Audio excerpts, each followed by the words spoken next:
ये आकाशवाणी है। जीवन के रंग आज प्रस्तुत है मलय साहा की लिखी बांग्ला कहानी का हिंदी नाट्य रूपांतर। नाट्य रूपांतरकार हैं शांति शाह। नाटक का निर्देशन किया है सुदर्शन कुमार ने। तो आइए सुनते हैं ये नाटक जीवन के रंग।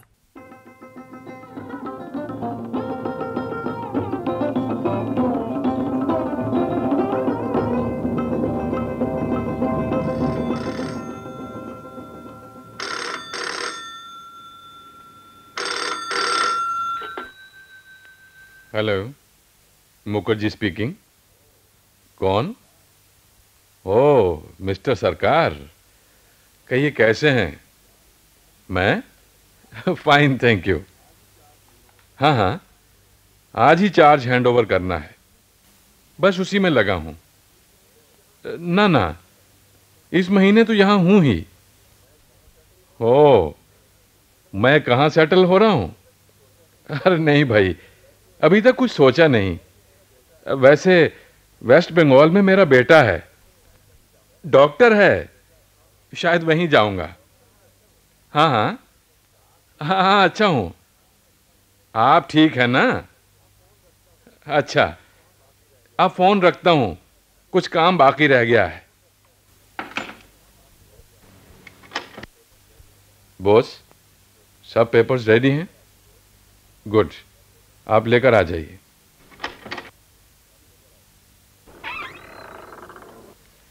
सर, ये पेपर्स। लाइए, मुझे दीजिए।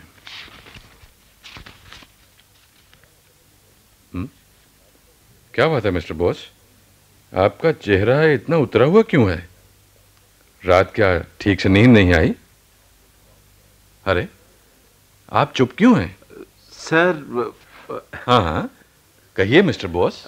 कल से आप ऑफिस नहीं आएंगे, इस बात का विश्वास नहीं हो रहा है। क्यों? मेरे रिटायरमेंट पर आपको आपत्ति है क्या? नहीं नहीं नहीं नहीं, ये बात नहीं सर। नौकरी में अपॉइंटमेंट भी है और रिटायरमेंट भी। फिर भी कुछ ऑफिसर्स ऐसे होते हैं सर, जिनका ना कोई ट्रांसफर चाहता है ना रिटायरमेंट। अच्छा अच्छा, ये बात है। हाँ, अगर कोई अर्जेंट फाइल है तो भेज दीजिएगा। आज ऑफिस में मेरा आखिरी दिन है, मैं कोई काम पेंडिंग नहीं छोड़ना चाहता। सब काम निपटा कर ही जाऊंगा। सर, कहो, रुक क्यों गए? सर, वो ऑफिस के सब लोग आपको वो फेयरवेल देना चाहते हैं सर। अगर आप हमारी रिक्वेस्ट। फेयरवेल? कैसा फेयरवेल? किसका फेयरवेल? नहीं नहीं सर, वो जैसा फेयरवेल होता है वो सब नहीं सर। बस थोड़ा गेट टुगेदर। हाँ, आप अवकाश ले रहे हैं ना, इसलिए हम सब मिलकर मेरी बड़ाई करेंगे, तारीफ के पुल बांधेंगे, कहेंगे मेरे जैसा व्यक्ति इस ऑफिस में नहीं है। ऐसा ऑफिसर न कभी आया था और ना भविष्य में कभी आएगा। मेरे चले जाने से ऑफिस को बहुत हानि होगी, यही सब कहेंगे ना? मुझे गर्म शॉल या वॉकिंग स्टिक जैसा कोई प्रेजेंट देंगे? नहीं नहीं मिस्टर बॉस, इस सब की कोई जरूरत नहीं।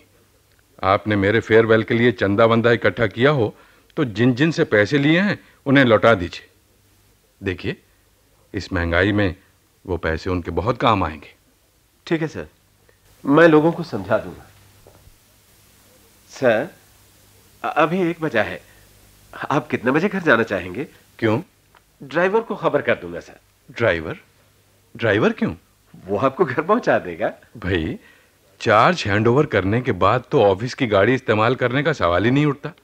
और फिर क्या मैं इतना बूढ़ा हो गया हूं कि पैदल नहीं चल सकता?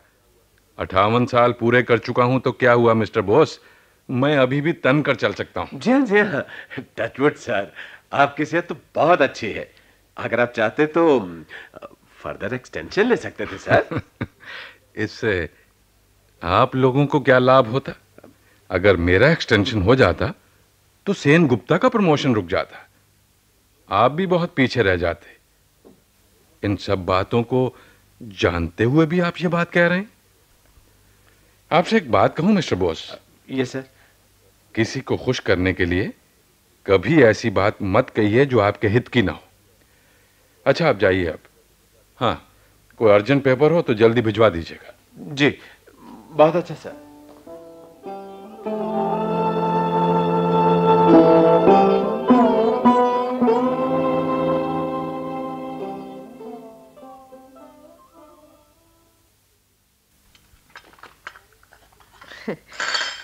और एक कब लोगे? नहीं। सुनो, काफी दिन चढ़ाया है, तुम स्नान कर लो। क्यों, क्या वजह है? 10 से ऊपर हो गए हैं। 10 बज गए तो क्या हुआ, आज तो इतवार है। हाँ, अब तो रोज ही इतवार है, रोज ही छुट्टी। अरे हाँ कल्याणी, देखो तो सवेरे से न जाने कितनी बातें मन में आई। आश्चर्य है, यही बात मन में नहीं आई। अभी तो सिर्फ एक ही रात गुजरी है, इस नए जीवन से अभ्यस्त होने में कुछ समय लगेगा। हाँ, कल तक एक बहुत बड़े ऑफिस का नंबर 1 था, और आज बात तो स्वाभाविक ही है, इस शौक को संभालना इतना आसान नहीं। अच्छा, बहुत हो चुकी ऑफिस की बातें, अब कुछ आराम कर लो।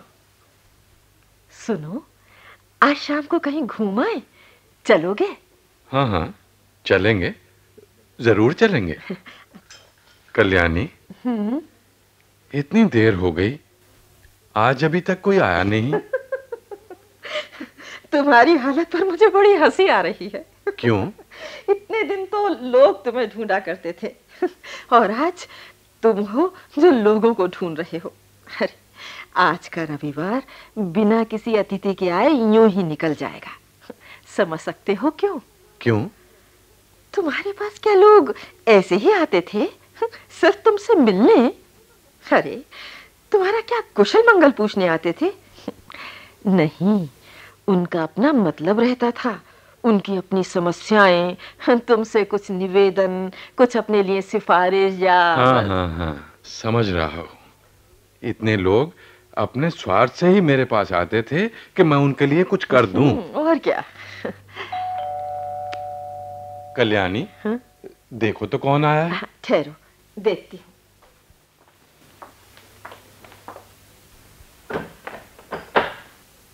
हाँ, कहिए। जी, हम टेलीफोन डिपार्टमेंट से आए हैं, टेलीफोन ले जाना है। अच्छा, तो आइए, टेलीफोन इस कमरे में है। अच्छा जी, ये रहा।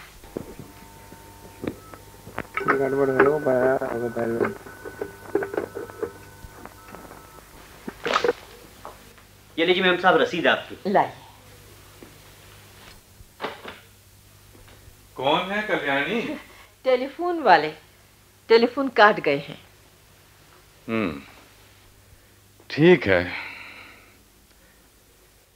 कल्याणी, अब शायद यहां कोई नहीं आएगा, जरूरत भी क्या है।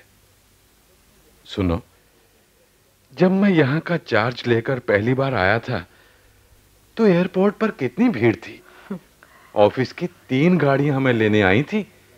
सान्याल ने फूल मालाओं का इतना बड़ा टोकरा उठा रखा था कि उसका चेहरा ही नहीं दिख रहा था। बिना चेहरे का आदमी, कैसा तमाशा किया था उस दिन उन लोगों ने। हाँ, लेकिन अब इन बातों को याद करने से क्या लाभ? हाँ, कोई लाभ नहीं। कल्याणी, सोच रहा हूं, मनुष्य भी कितना विचित्र जीव है। अपने स्वार्थ के अलावा उसके पास कुछ और है ही नहीं। किससे उसका कितना स्वार्थ सिद्ध हो सकता है, इसी बात पर उसका सारा प्रेम भाव निर्भर करता है। देखा जाए तो वो दूसरों को प्रेम या श्रद्धा के नाम पर केवल धोखा देता है। इसी तरह सोचते रहोगे तो एक दिन दार्शनिक बन जाओगे। देखो तो कौन आया है। देखती हूँ। अगर ऑफिस से कोई आया हो तो इसी कमरे में ले आना। अच्छा। नमस्कार सर। अरे अरे मिस्टर बोस, आइए आइए, यहाँ बैठिए। Thank you sir. कहिए सर, आप अच्छे हैं ना? हाँ हाँ, अच्छा हूँ, बहुत अच्छा। लेकिन आप लोगों को क्या हो गया है? कोई भी नहीं आया, सब गायब। नहीं सर, कुछ आवश्यक काम था, इसलिए आने में देर हो गई। चलिए, आप आए तो बेटर लेट देन नेवर। मैं तो आज सुबह से अकेले बैठे बैठे बोर हो गया हूं। आप तो जानते ही हैं कि इतवार के दिन मेरा प्रिय कार्यक्रम है बातचीत करना, गप्पे लगाना, और इतवार के ही दिन घर सूना पड़ा हुआ है। अरे, ऐसे क्यों बैठे हैं? पैर फैलाकर आराम से बैठिए। जानते हैं मनुष्य ने पहले पहले कैसे बैठना सीखा? सर, मैं आज सुबह एयरपोर्ट गया था मिस्टर सेनगुप्ता को रिसीव करने। अच्छा अच्छा, सेनगुप्ता आ गए? कहाँ ठहरे हैं? फिलहाल डाक बंगले में। लीजिए, कॉफी लीजिए। धन्यवाद, आपने बहुत कष्ट किया। सुना कल्याणी, सेनगुप्ता आ गए। अच्छा अच्छा, सविता मतलब मिसेस सेनगुप्ता भी आई हैं क्या? जी हाँ। उन्हें यहीं ले आते तो बहुत अच्छा होता। जी, वो लोग अभी जरा बिजी हैं, फिर कभी आएंगे। बिजी? अरे, अभी तो उन्होंने नई पोस्ट ज्वाइन भी नहीं की, बिजी कैसे हो गए? नहीं नहीं, ये बात नहीं है सर। दरअसल अभी तक उनकी अकोमोडेशन की कोई व्यवस्था नहीं हो पाई है। मैंने 2 फ्लैट अरेंज कर रखे थे, मगर दोनों ही मिसेस सेनगुप्ता को पसंद नहीं आए। वो सेनगुप्ता साहब कह रहे थे। हाँ, क्या कह रहे थे सेनगुप्ता? सर, आप तो यहां रहेंगे नहीं। अगर आप इस बंगले को छोड़ दें तो उनके लिए दूसरा बंगला देखने की जरूरत नहीं पड़ेगी। वो इस माह का पूरा किराया देने को राजी है सर। सेनगुप्ता ने ऐसा कहा है? ना ना ना ना, हाँ, उन्होंने कुछ नहीं कहा सर, मैंने ही सुझाव दिया था। अब आप रिटायर हो चुके हैं, अगर घर का किराया बच जाए तो। ओह, इस तरफ तो मेरा ध्यान ही नहीं गया था। सेनगुप्ता साहब का सामान आने में अभी टाइम लगेगा। एक दिन आप कह रहे थे ना सर कि अपने बेटे के बंगले में जाने पर इस घर का आपका फर्नीचर वहां काम नहीं आएगा। मैं सोच रहा था सर, आपका सामान यहीं रह जाए। आप सारे फर्नीचर का एक थोक दाम लगा दीजिएगा, सेनगुप्ता सब दे देंगे। मिस्टर बोस, क्षमा कीजिएगा, मैं जरा इस मामले में इंटरफेयर कर रही हूँ। मिस्टर बोस, आप ये किसकी सुविधा के लिए कर रहे हैं? जी, दोनों की सुविधा के लिए, उनका भी लाभ, आपका भी। मिस्टर बोस, पिछले 5 वर्षों से आप इस घर में आ रहे हैं। मेरा ख्याल था आप इनको समझते हैं। अगर आप अब भी इन्हें समझने की चेष्टा करें तो। आप कैसी बातें कर रही हैं मिसेस मुखर्जी? मैं क्या? आपको याद है, हम जब कभी टूर पर जाते थे तो होटल का बिल यही चुकाते थे। कहा करते थे, मैं तुमसे बड़ा हूँ, पेमेंट करने का अधिकार मुझे है। और आपको ये भी याद होगा कि जब कोई किसी नाटक या कल्चरल शो का कॉम्प्लीमेंट्री कार्ड लाता था तो ये उसे वापस करवाकर टिकट खरीदा करते थे, फ्रंट सीट का सबसे कीमती टिकट। ओहो कल्याणी, तुम भी क्या ले बैठी? छोड़ो ना इन बातों को। मिस्टर बोस, जिसने पैसे खर्च करने के बाद कभी उनका हिसाब नहीं रखा, उसका आप 1 महीने का किराया बचाने आए हैं। हम रिटायर हो गए हैं, लेकिन इसका यह मतलब तो नहीं कि हम कुर्सी टेबल तक नीलाम कर दें। मिस्टर बोस, आप लोग व्यक्ति को खुश करने वाली बात करना ही जानते हैं, उसके मन की गहराई तक आप कभी नहीं पहुंच सकते। सॉरी मैडम, मुझे बहुत अफसोस है। आप मेरी बात का ये मतलब निकालेंगी, मैंने ऐसा नहीं सोचा था। अच्छा सर, मैं चलता हूँ। नमस्कार। नमस्कार सर। नमस्कार। So this is life. Yes, this is life.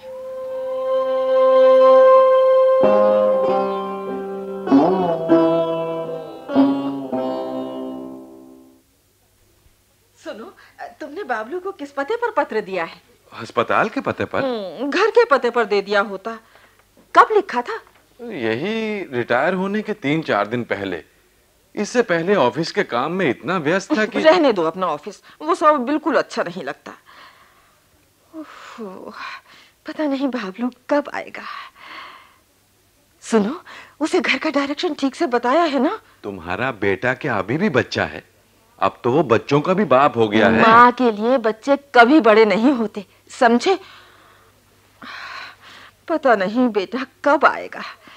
मैंने तो उसके लिए मछली लेके रखी थी। तो मछली बना ही डालो, मुझे भी तो मछली अच्छी लगती है। मेरा मजाक उड़ाया जा रहा है? अच्छा, अब मैं तुम्हारी सुनाऊं? वाह, मैंने क्या किया है? बार बार सड़क पर क्यों जा रहे हो? बेटा नंबर देखकर मकान ढूंढ नहीं लेगा क्या? वो कब आएगा इसका कोई पता नहीं, लेकिन उसका कमरा, उसका बिस्तरा सब रेडी करके रखा है। करूंगा नहीं, तुम ही बोलो। उसे देखे कितने दिन हो गए। अच्छा कल्याणी, तुमने क्या किसी रिटायर्ड व्यक्ति को देखा है? क्यों अचानक ये बात क्यों पूछ रहे हो? मुझे ये जानने की बड़ी इच्छा हो रही है कि वो लोग सारा दिन क्या करते हैं। How they kill their time. अरे समय काटना तुम्हारे लिए भी समस्या नहीं होगी।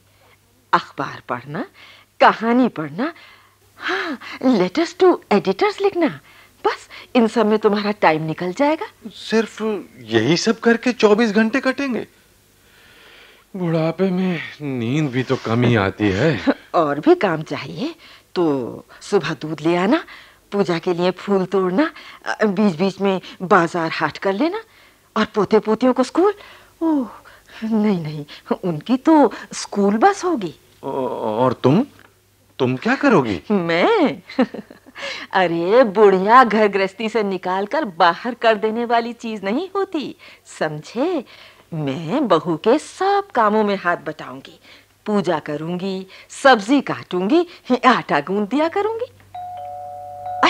लगता है बाबलू आ गया। ठहरो ठहरो, दरवाजा मैं खोलता हूं। नहीं मैं खोलूंगी। अच्छा चलो दोनों ही खोलते हैं। आओ बाबलू आओ।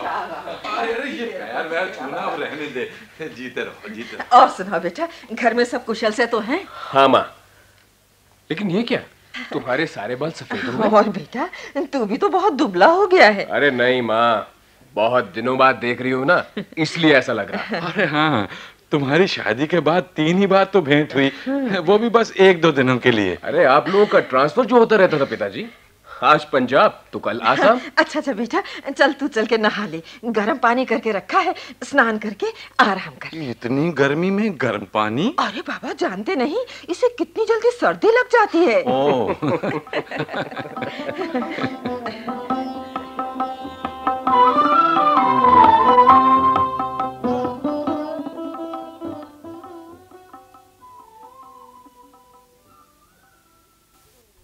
क्यों बाबलू, उन लोगों ने आने की इच्छा नहीं दिखाई? इतनी इच्छा नहीं दिखाई माँ। पूछा हु इज दादा, मैंने कहा फादर के फादर, जिनको ग्रैंडफादर कहा जाता है। उन्होंने आश्चर्य से कहा रियली, आप जोक तो नहीं कर रहे हैं? हाँ वो तो कहेंगे ही, बड़े ने तो फिर भी हमें देखा है, छोटे ने तो हमें देखा ही नहीं। अच्छा बेटा, बहू कैसी है? उसे तो ला सकता था। तुम्हारी बहू बहुत व्यस्त है माँ, वो गरीब निसंतान वृद्धाओं को लेकर व्यस्त है। वो उनके लिए कोई स्थायी निवास स्थान बनवाने के लिए लड़ रही है। सुमिता महिला समिति की डिस्ट्रिक्ट प्रेसिडेंट है। ओह अच्छा। पर बेटा बहू को देखने की बड़ी इच्छा हो रही है। अरे वो तो स्वाभाविक ही है माँ, इतने दिनों से मुलाकात जो नहीं हुई। हाँ चल छोड़ इन बातों को, हाँ, अब और हमें अलग नहीं रहना है। अच्छा बेटा ये बता, तेरा मकान कैसा बना है? ठीक ही बना है। कितना खर्च पड़ा? सब लेकर 1.5 लाख। 1.5 लाख? हाँ, लेकिन इतने पर भी सब लोग उसमें एकोमोडेट नहीं हो पा रहे माँ। लड़के लड़के सब बड़े हो रहे हैं, उनके लिए अलग अलग कमरे, सामने का कमरा रोगियों को देखने के लिए। आजकल का घर तो घर नहीं, जेल खाना होता है। चारों तरफ कोलैप्सिबल गेट, उसमें भी कोई सिक्योरिटी नहीं माँ, कुत्ता पालना पड़ता है। तेरे यहाँ कुत्ता भी है क्या? अरे माँ, एक नहीं 2-2 एल्सेशियन, जिनके लिए अलग अलग कमरे, स्पेशल डाइट। क्या कहता है रे, कुत्तों के लिए अलग कमरे? अरे माँ, वो रास्ते के कुत्ते नहीं, उनसे काम लेने के लिए उनके लिए भी अलग से व्यवस्था करनी पड़ती है। अच्छा वो तो समझी, लेकिन अरे हमें अपने साथ जो ले जा रहा है, हमारे लिए भी कमरा है ना? अरे आप लोगों के लिए भी फर्स्ट क्लास व्यवस्था है माँ।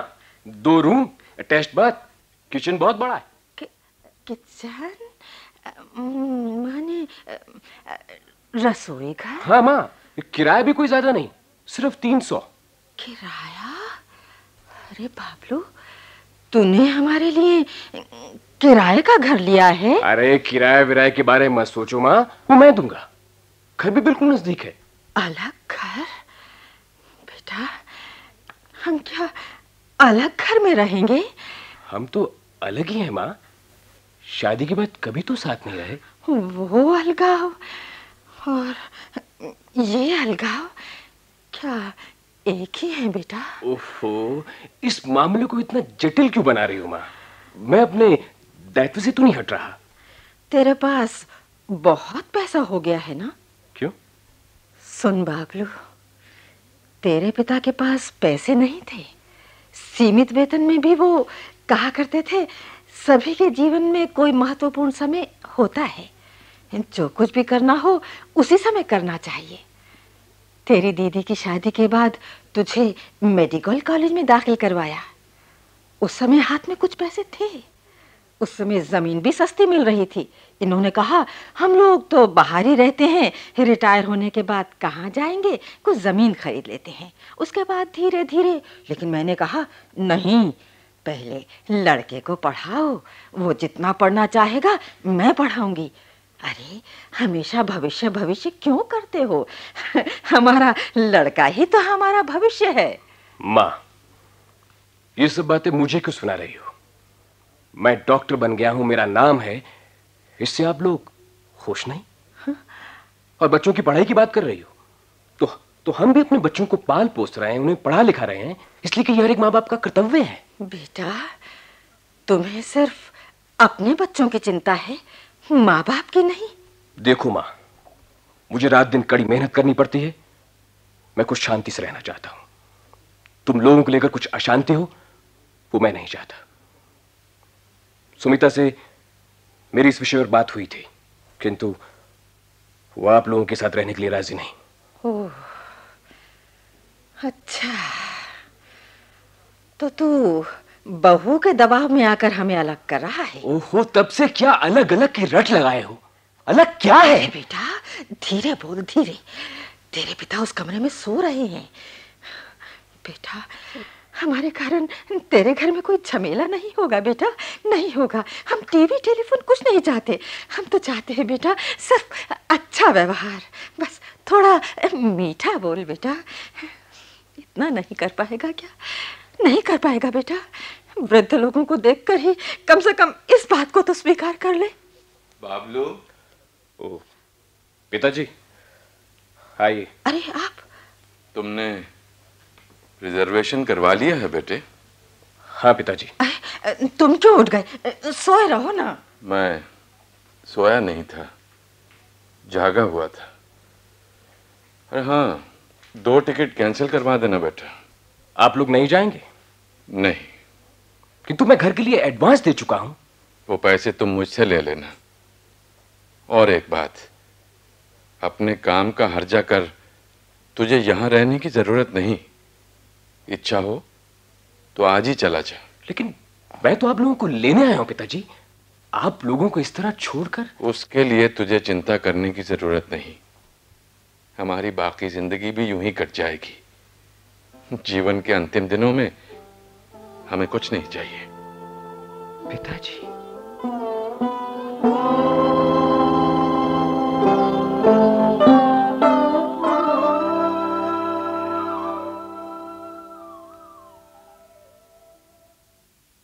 कल्याणी, क्या सोच रही हो? कुछ भी तो नहीं। जमाना कितनी तेजी से बदल रहा है। हम लोग माँ बाप को छोड़कर क्या सिर्फ अपने लिए सोच सकते थे? कितने कष्ट से बच्चों को पाला जाता है, बिना किसी चीज की अपेक्षा किए। मनुष्य भी विचित्र जीव है कल्याणी। स्त्री सुख, स्वेच्छाचारिता, स्वच्छंदता सब ठीक है। माँ बाप फालतू हैं, बेकार हैं।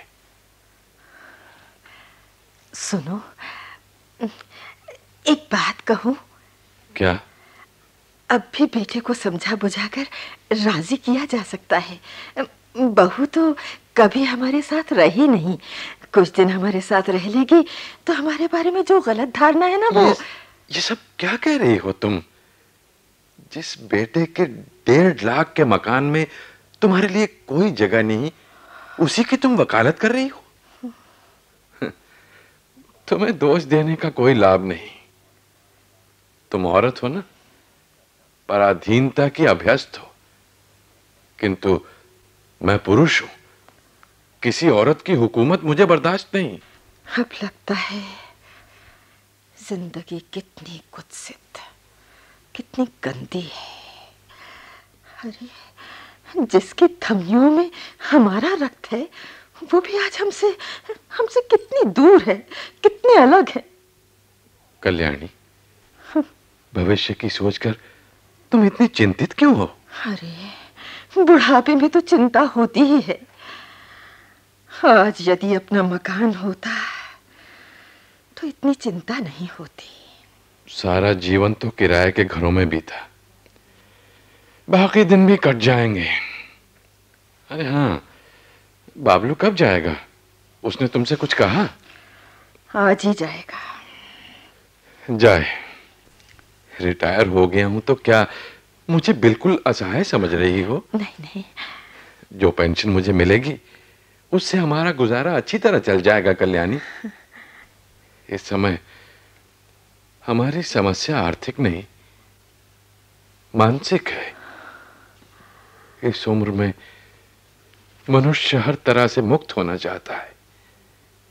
इस समय एक ऐसे सहारे की जरूरत होती है जिससे वो बिल्कुल निश्चिंत हो जाए।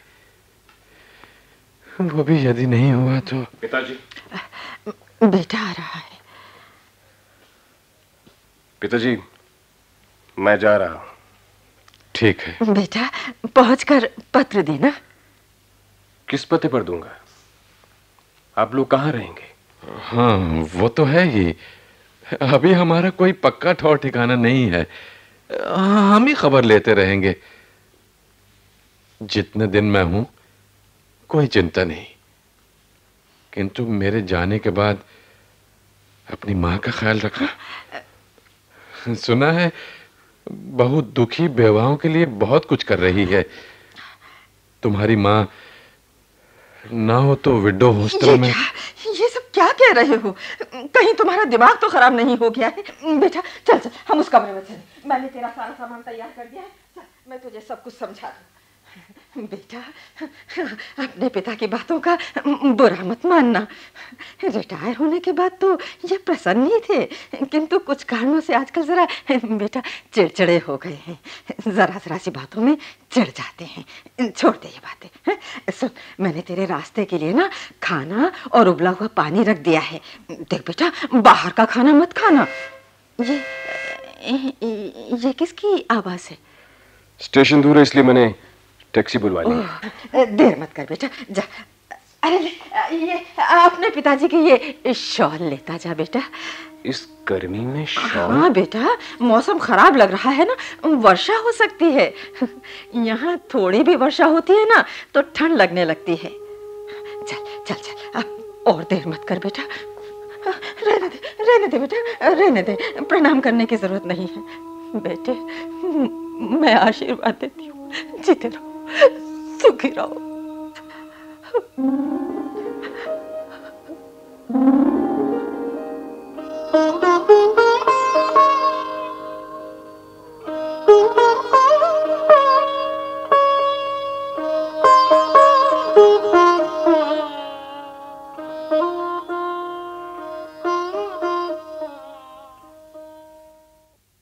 जीवन के रंग। अभी आप मलय साहा की लिखी बांग्ला कहानी का हिंदी नाट्य रूपांतर सुन रहे थे। नाट्य रूपांतर किया था शांति शाह ने और निर्देशक थे सुदर्शन कुमार। ध्वनि संयोजन महफूज हसन का था और तकनीकी सहायक थे D.N. शर्मा।